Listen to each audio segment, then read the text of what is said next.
Have a look at this picture, taken with a smartphone at a normal end-of-year school party. The shadows cast by some of the playful costumes form the shapes of ambiguous landscapes and animals, dark fantasies in sharp contrast with a sunny day. Philosophy has shown us how being is said in many ways. It is the history of art that has told us of the ambiguity and power of images. Only the official version has come down to us. Centuries of Christian culture have tried to absorb, subjugate, and control the world. Creatio ex nihilo. Christian tradition has told us that we come from nothing. Symbolic forms and narratives were plundered from the great mythical past, and painters were paid and at times exploited to celebrate religion. So the question is, what information can be gleaned from paintings about the knowledge that this power has tried to conceal? Aby Warburg and Friedrich Wilhelm Nietzsche, the academic companions of Jacob Burckhardt, the author in 1860 of The Civilization of the Renaissance in Italy, were both considered mad and were locked up in a psychiatric clinic under the care of the Binswanger family. They shared the idea that knowledge is tragic, made of phantoms and never-ending returns, ideas deemed to be disturbing and inconvenient by silent culture, by the certain knowledge of the self-righteous.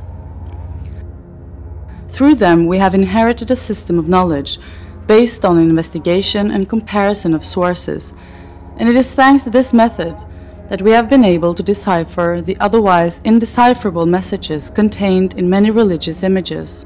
Images in which Christ and Dionysus are confused, and with memories taking us back to the cult of the witches' Sabbath and to the existence of the devil and of magic. These mystic cults expanded in the 16th century through the unwitting use by peasant communities of natural hallucinogens, such as the ergot of rye, which created mass psychedelic trips. Nighttime flights to the witches' Sabbath with Diana's phalanxes are episodes that St. Thomas described as fantasies of the soul, in Fantastico Anime, in an attempt to calm the growing alarm within the Church. And the Church took immediate corrective action through its violent inquisition, based on books on torture such as the Malleus Maleficarum, written in 1487 by the Dominican friars Jakob Sprenger and Heinrich Kramer. The book gives a name and taxonomy to the heresy that was rampant in Germany and in the rest of Europe. Its forceful repression led to thousands of deaths and terrible persecutions in the name of God. This was the world in which Antonio Allegri, called Correggio, born in 1489, took his first steps. It was, as Giulio Carlo Argan recalls, an Emilia dominated by the religious sentimentalism of Costa and Francia and by the hermetic teachings of Mantegna, whose clouds of vices and virtues paved the way for the corrupted anatomies of Correggio and for ambiguities between sacred and diabolic, celebration and orgy.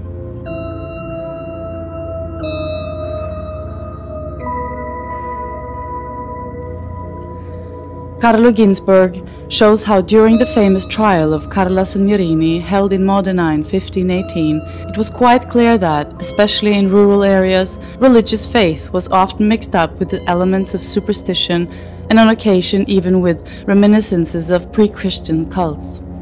The Quaestio Distrigibus treatise by the theologian Bartolomeo da Pisa, known as Bartolomea Spina, sheds light on witchcraft in Emilia. Having escaped a number of times from the plague, Correggio developed artistically in the intellectual circles of Mantua, at the court of Isabella d'Este. He later enjoyed the favor and protection of Giovanna da Piacenza, an abbess devoted to the forbidden cult of Diana. Correggio has been depicted as poor, unhappy, and famished. We certainly know of his serious divergences with the Building Council of Parma, an important organ of the Church, and indeed the last recorded payment dates from November 17, 1530. The amount he received was equivalent to 550 gold ducats, about half the agreed amount, and in any case proportionally less than the amount received by Parmigianino. His work on the dome of the Cathedral of Parma was considered inappropriate, and he was halted, despite the intervention of Tizian himself. Correggio was dismissed from the work and from the cathedral, never to return. Serious disagreements also surrounded the work dedicated to Diana Herodias, which has never been completely deciphered, and which Marguerite Yourcenar referred to as a work in black. In the abbess' enigmatic room, it may be based on the works of Giordano Bruno, through those of Apollaios and Ovid. This is suggested by the figure of Actian, which was later to inspire Parmigianino. In Fontanellato, Parmigianino was working on his alchemic principles under the protection of Count Galeazzo di Fontanellato, who was himself interested in Hermeticism, the Christian Kabbalah, and esotericism of Jewish inspiration, which the Church fought against in order to achieve a monopoly over the supernatural. What if the Madonna della Scodella did not actually intend to represent what we see in it? Is it just a coincidence that, unlike in other paintings of the rest on the flight into Egypt, the Virgin is wearing a yellow mantle? Or might this be linked to the public recantation of a woman?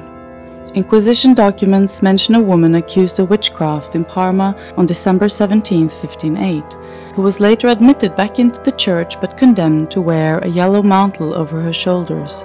Similar cases are recorded in Piacenza and in the Modena area. Between 1520 and 1528, there were no fewer than 22 witchcraft trials in Modena alone.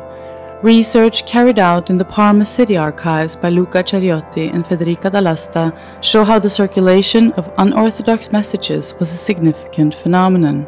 The area was on the border between Spanish-governed northern Italy and the territories under the direct control of the Church, and it was also on the main vertical axis of road communication along the peninsula. This encouraged the circulation of the ideas of religious dissenters, which were being heard in peripheral regions from Spanish Lombardy to the Republic of Genoa, and from the state of the Gonzagas to the Tuscany of the Medici. During the trial of Carla Signorini, we see how the idea of a terrestrial peasant woman concealing diabolic hallucinations took shape in the popular imagination, as black as magic, as the hallucinatory journey of the witch's Sabbath, and as curiously nocturnal as the scene painted by Correggio. This is contrary to the practice of his predecessors, and it also calls into question the much debated apocryphal Gospel of Pseudo-Matthew, from which the scene is taken, but which talks of the hot sun in the desert. Here we see a dark scene with ambiguous vegetation, which more than palm dates recalls Datura stramonium, powerful hallucinogen, also known as devil's weed. The branches of the trees appear between two anthropomorphized clouds, resembling the act of defecation, as though wishing to poison the water that the angel on the left is pouring. This recalls the Church's habit of unjustly accusing lepers and Jews of spreading the plague.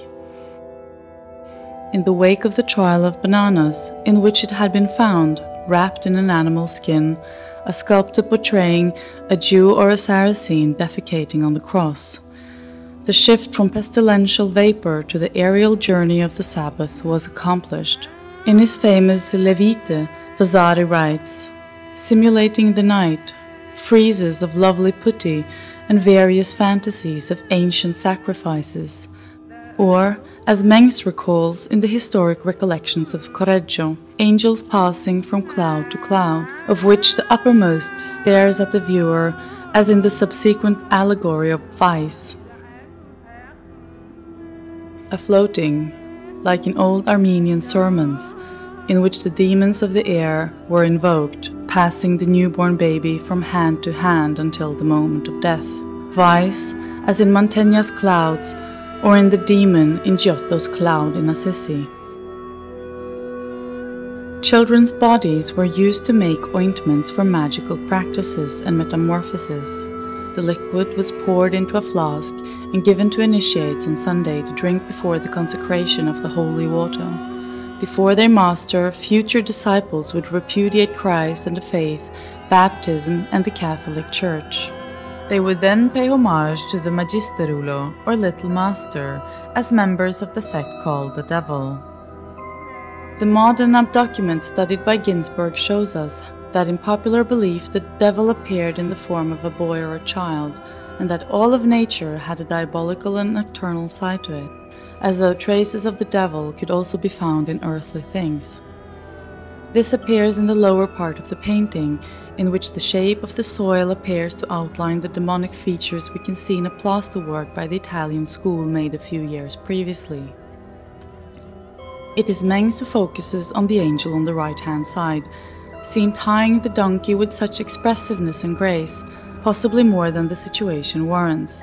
It is Ginsberg, however, who points out how, in Alexandria in the 1st century BC, there were groups who worshipped the donkey's head and practiced ritual killings, followed by acts of cannibalism. But why should Correggio have gone so far? Because he had fallen out with the building council? Or as a revenge for being sent away from the cathedral? Or because of the freedom given to him by his secular commissioners? The answer might take us even farther. If we look closely at the donkey, we can see it has no bones and that it blends into the figure of Saint Joseph. It has the same color as his cloak, as though there had just been a metamorphosis from donkey into man. The roots of this go back to the distant past and to studies of Apuleius and the Golden Ass, which is considered to be the first book of magic and which was originally titled Metamorphosios. The opportunity came with the frescoes commissioned by Giovanna da Piacenza, which you have recalled in the scene with Actian, which was also worked on by Giordano Bruno, and inextricably bound to the cult of Diana.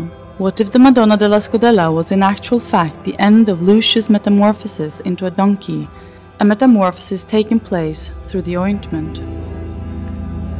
It is certain that the following day, in the apocryphal Gospel of Pseudo Matthew, the Holy Family go into the temple and see the effigies of the pagan gods smashed to the ground. The door onto the night appears to provide the frame for the painting, which was inexplicably made by Correggio himself, and yet it leads to a different destiny. Lucius, wearing a crown of palm leaves, and now, inside the temple of Isis, is initiated into the cult and the mysteries of the great goddess.